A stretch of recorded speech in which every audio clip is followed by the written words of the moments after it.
Ready हो ना सब? स्टार्ट कर दूं? असंभव है कि इन 3 पॉइंट्स के बाद एक भी इंसान के दिमाग में कोई डाउट बचे कि ये पनीर टीका कितना बड़ा स्कैम है। सिर्फ 3 पॉइंट्स हैं। इन 3 पॉइंट से बड़ा कोई और सबूत नहीं है। ध्यान से सुनिएगा और हर किसी को ये जानकारी हर हाल में भेजिएगा, क्योंकि टीवी मीडिया ये बातें जी जान लगाकर आप लोगों से छुपाती आ रही है।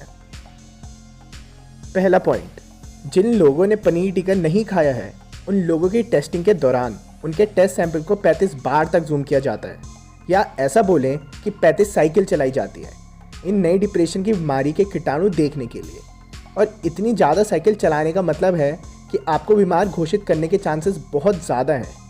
जितनी साइकिल चलाई जाएगी उतने ही चांसेस हैं कि आपके शरीर में इस डिप्रेशन की बीमारी के कीटाणु मिलेंगे।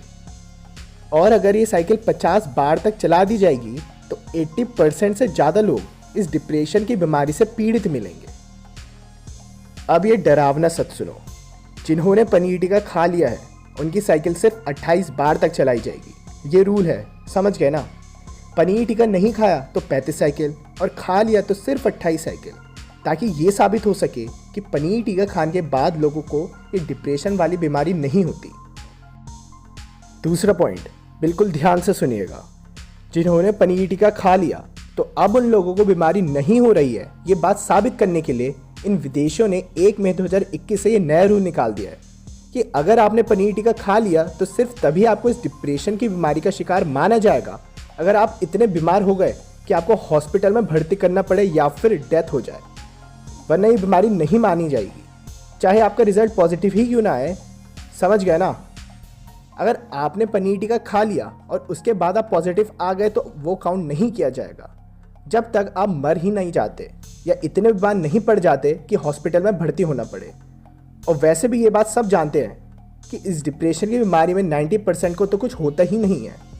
ये सब सुनने में अजीब लग रहा होगा आपको, है ना?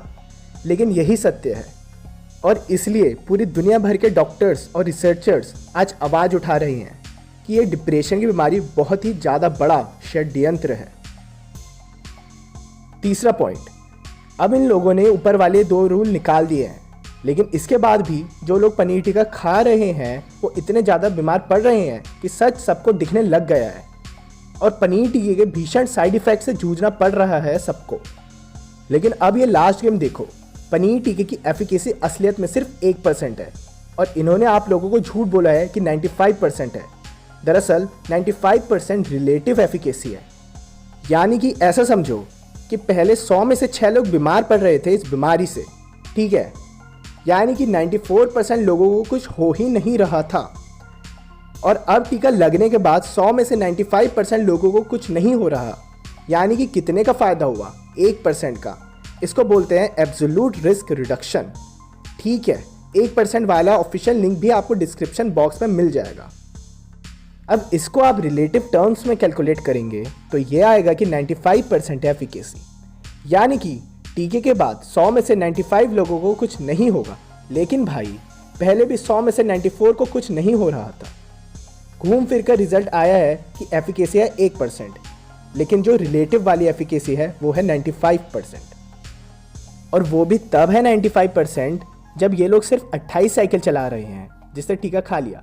और दूसरी बात, सिर्फ उन्हीं को बीमार माना जा रहा है जो इतने ज़्यादा सीरियस हो कि हॉस्पिटल में भर्ती करना पड़े या मर जाए।